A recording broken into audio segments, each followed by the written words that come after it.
As a series, Star Wars arguably follows many familiar narrative beats, yet the story could have been very different had arch-antagonist Darth Vader found his son Luke Skywalker as a child on Tatooine.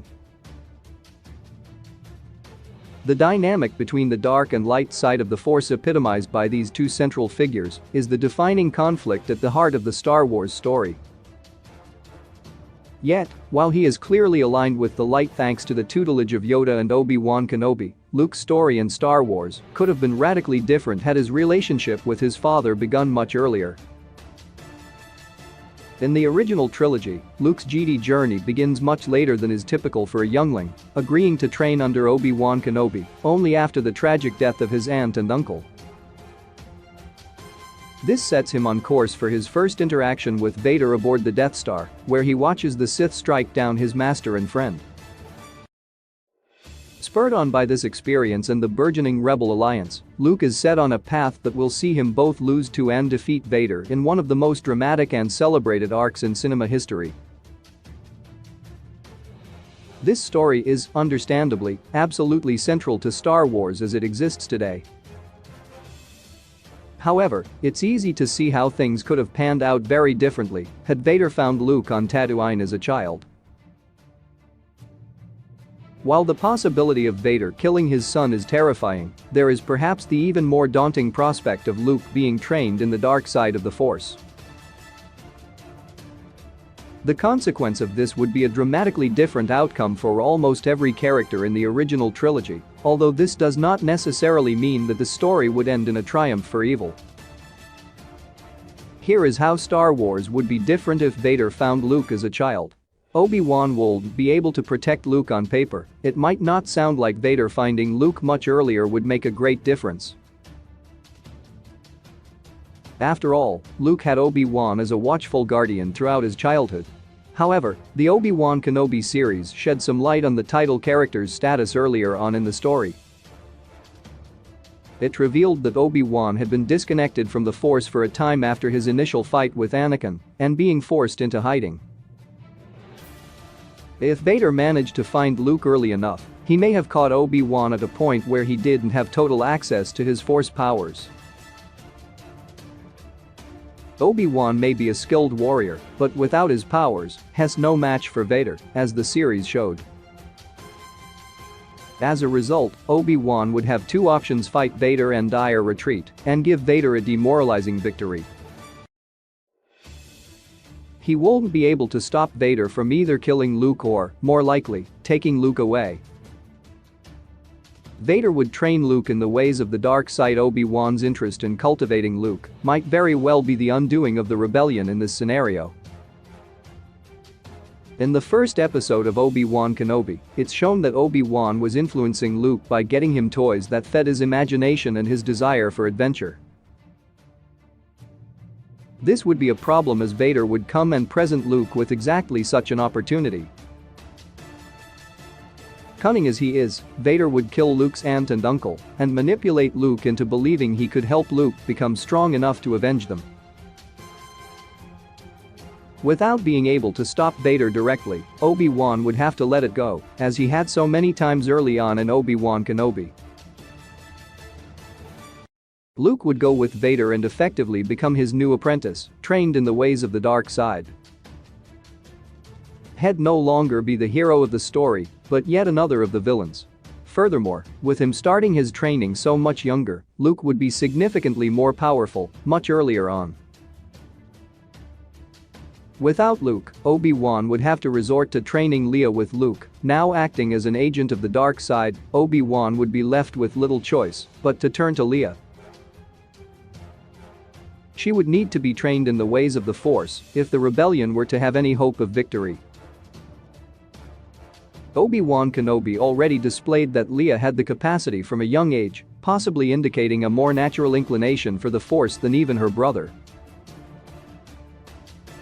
That kind of potential would be impossible to pass up, especially now that Vader would have his own apprentice.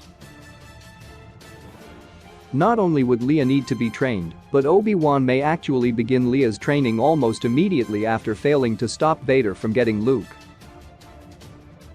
In other words, Leia would already be effectively a Padawan by the time of A New Hope, well on her way to becoming a Jedi Knight under Obi-Wan's tutelage. Obi-Wan would redeem himself for his past failures throughout Star Wars, both with Anakin and with Luke. Han Solo's involvement would be drastically different. Another obvious change would be the overhaul of A New Hope's earlier events in order to still incorporate Han Solo. The fan-favorite scoundrel first appeared because Luke and company needed a write-off of Tatooine. If Obi-Wan is with Leia because Luke is with Vader, there'd be no reason to send R2-D2 and C-3PO to Tatooine intentionally. However, that doesn't necessarily mean Tatooine would be completely written out of the story.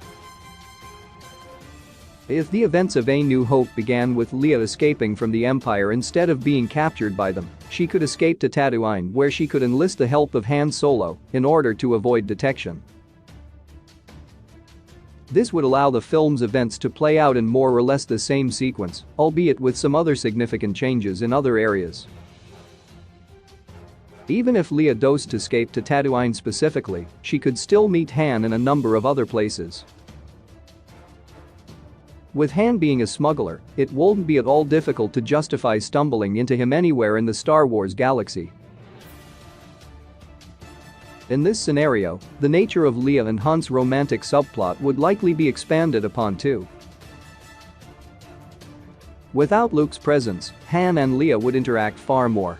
This might ultimately make that arc more prominent and even turn into something that creates friction between Leia and Obi-Wan after Obi-Wan's experience watching what Anakin's own relationship with Padme led him to. Of course, Leia is a strong and naturally rebellious person, so she likely wouldn't listen to him, potentially causing other complications. Vader and Luke would overthrow Emperor Palpatine. One of the greater considerations would be what Vader would do now that he'd have a powerful new apprentice. It's worth noting that Vader isn't truly loyal to Emperor Palpatine, and Palpatine fully intended to kill Vader eventually. Together, Vader and Luke would definitely make a move against the Emperor.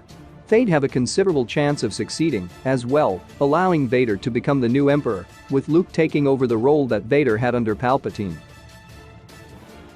If Vader and Luke killed Palpatine prior to Return of the Jedi, the entire trajectory of the final film would be extremely different, but especially the final confrontation.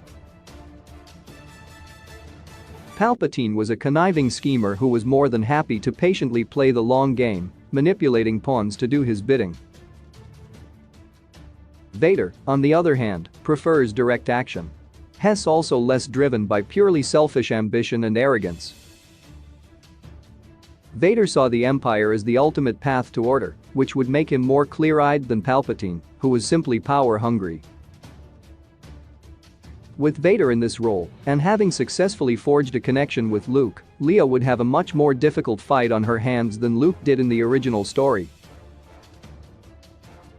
Vader would never be redeemed. With Vader now in charge, the odds of his redemption are almost completely erased.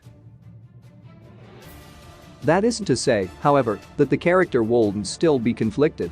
Vader's internal turmoil is an integral part of his personality, after all. However, far more likely to be redeemed would be Luke, who would have been manipulated into going with Vader in the first place.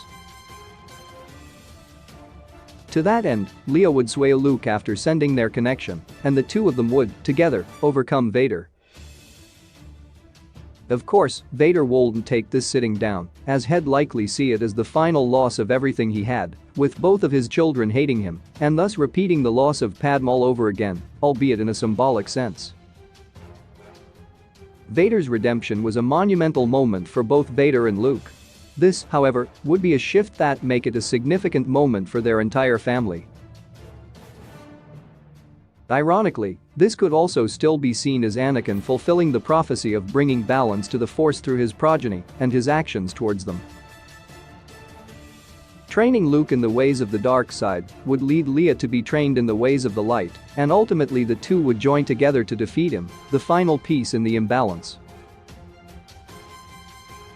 Leia and the rebels would lose without additional help, of course. Defeating this version of the Empire wouldn't be possible without considerably more help than Luke got in the original story. With Vader being less likely to rest on his laurels, Leia would ultimately still need more seasoned Jedi help. There are, however, plenty of options in this regard. There are several characters lurking around in the Star Wars universe that could have made appearances earlier if the ideas for them actually existed in 1977. There are also a handful of characters who were deceased, either killed before or killed during the original trilogy, like Obi-Wan, whose fates might be very different in this new scenario. Return of the Jedi is also significant for being the one film in the original trilogy not to feature a proper mentor relationship for Luke. Leia, however, might still need one to jump into the fray after Vader and Luke himself. On the one hand, Obi-Wan might not have sacrificed himself in A New Hope with the knowledge that Vader has Luke at his side, especially as Leia would have been far more powerful at that point than Luke was in the original story. Not only that, but there are other characters who could have shown up, such as modern fan favorite Ahsoka Tano, who could have finally gotten some closure for herself opposite Vader by being Leia's final mentor and occupying Vader while Leia fought Luke. The structure of Star Wars story is very deliberate, and just about everything has a definitive purpose. As a result, even minor changes made to the story would result in some extreme changes to the overall franchise. If Luke's inciting incident is preempted by the arrival of Darth Vader at a much earlier point in his life, then it's not difficult to imagine a world in which Leia becomes the main character. The core of the series may ultimately be the same, but a lot of the memorable details that made Star Wars stick in the minds of so many would be totally